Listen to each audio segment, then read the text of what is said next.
राधे राधे जय जगन्नाथ जय माँ बिरजा।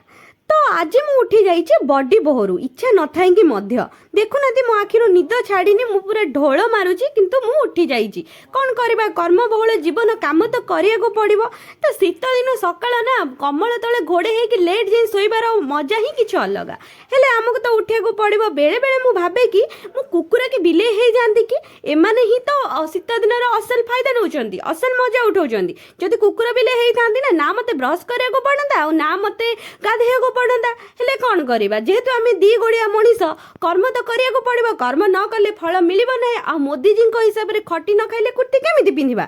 तो से देखो मुझे सका सका उठी जाइए निजर नित्यकर्म सारी आ निजर नित्यकर्म सारी सारापर घरे नाला खावाई ब्रेकफास्ट किसी बनैया। तो मम्मी मत कही कि माँ दुकान को पलैया यहाँ हूँ आमर फेवरेट जगह गोटे आम घर पाखे माँ दुकान आउ मैक्सिमम टाइम आम ये स्पेंड करूँ आ बहुत भल लगे आम को ये जावाक। तो माँ पाखक मुझे पलैली 200 टंका धरिकी मम्मी धरे देते से आने सामग्री तो इपी आन्य सामग्री जहाँ सब दरकार थी मम्मी मत कही आने मुझे माँ दुकान आणुची इपी बेकर पकईकी टी स्टाइल मारुची आउे से इपी आनी सारापर मम्मी ता टेस्टी टेस्टी हाथ में बनई देला इपी। तो जहाँ कह पछके मम्मी पूरा इपी बढ़िया टेस्टी बनाए आमर ये जो पोड़ा मुहा पेट सकाल सकाल जो भोकटा होता है ना ये टेस्टी टेस्टी खावा खाइले मन पूरा पूरी जाए। तो सकाल सकाल मम्मी पूरा टेस्टी टेस्टी हाथ में इपी बनई देला खाई मो दिन सारे। जब वीडियो भल लगे like share and subscribe. Thanks for